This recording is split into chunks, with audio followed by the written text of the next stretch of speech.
Silence. A Fable. Written by Edgar Allan Poe. Ours is a world of words. Quiet we call silence, which is the merest word of all. Al-Araf. Listen to me, said the demon, as he placed his hand upon my head. There is a spot upon this accursed earth which thou hast never yet beheld. And if by any chance thou hast beheld it, it must have been in one of those vigorous dreams which come like the simoon upon the brain of the sleeper, who hath lain down to sleep among the forbidden sunbeams. Among the sunbeams, I say, which slide from off the solemn columns of the melancholy temples in the wilderness. The region of which I speak is a dreary region in Libya, by the borders of the river Zaire. And there is no quiet there, nor silence. The waters of the river have a saffron and sickly hue. And they flow not onwards to the sea, but palpitate forever, and forever, beneath the red eye of the sun, with a tumultuous and convulsive motion. For many miles on either side of the river's oozy bed is a pale desert of gigantic water lilies. They sigh one unto the other in that solitude, and stretch towards the heaven their long ghastly necks, and nod to and fro their everlasting heads. And there is an indistinct murmur which cometh out from among them like the rushing of subterranean water. And they sigh one unto the other. But there is a boundary to their realm.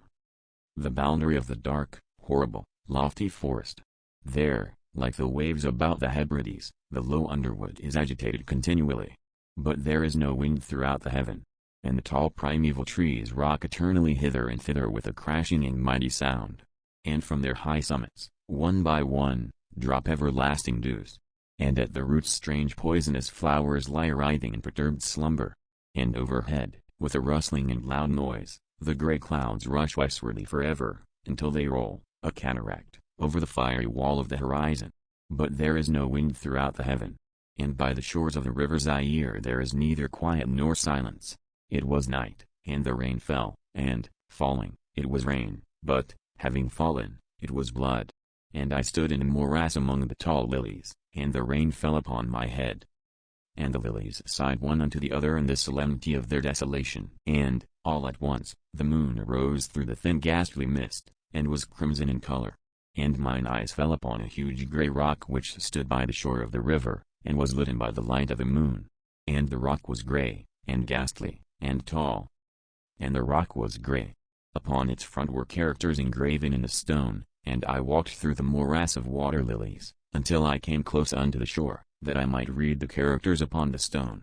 But I could not decipher the characters. And I was going back into the morass, when the moon shone with a fuller red, and I turned and looked again upon the rock, and upon the characters.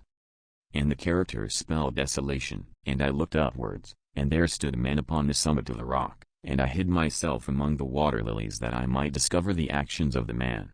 And the man was tall and stately in form, and was wrapped up from his shoulders to his feet in the toga of old Rome. And the outlines of his figure were indistinct.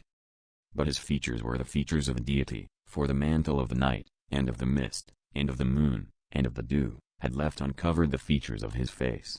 And his brow was lofty with thought, and his eye wild with care, and, in the few furrows upon his cheek I read the fables of sorrow, and weariness, and disgust with mankind, and a longing after solitude.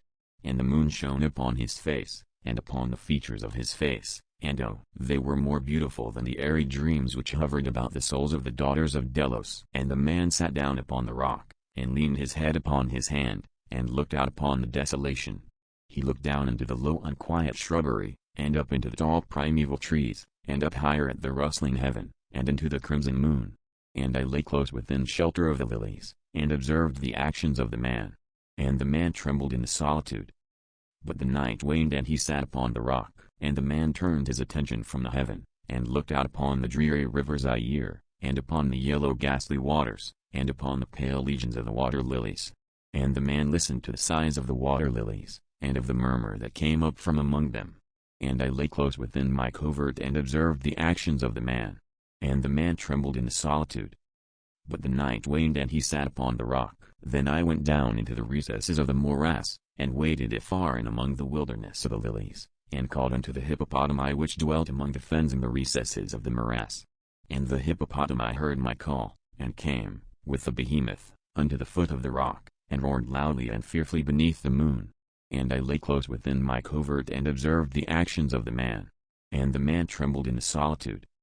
But the night waned and he sat upon the rock. Then I cursed the elements with a curse of tumult. And a frightful tempest gathered in the heaven where before there had been no wind. And the heaven became livid with the violence of the tempest. And the rain beat upon the head of the man. And the floods of the river came down. And the river was tormented into foam. And the water lilies shrieked within their beds. And the forest crumbled before the wind. And the thunder rolled. And the lightning fell. And the rock rocked to its foundation. And I lay close within my covert and observed the actions of the man. And the man trembled in the solitude. But the night waned and he sat upon the rock. Then I grew angry and cursed, with the curse of silence, the river, and the lilies, and the wind, and the forest, and the heaven, and the thunder, and the size of the water lilies. And they became accursed and were still. And the moon ceased to totter in its pathway up the heaven. And the thunder died away. And the lightning did not flash.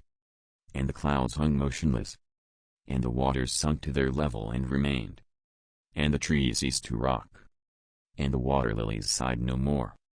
And the murmur was heard no longer from among them, nor any shadow of sound throughout the vast illimitable desert. And I looked upon the characters of the rock, and they were changed. And the character spelled silence. And mine eyes fell upon the countenance of the man, and his countenance was wan with terror. And, hurriedly, he raised his head from his hand, and stood forth upon the rock, and listened. But there was no voice throughout the vast illimitable desert, and the characters upon the rock spelled silence. And the man shuddered, and turned his face away, and fled afar off, and I beheld him no more. Now there are fine tales in the volumes of the Magi. In the iron-bound, melancholy volumes of the Magi.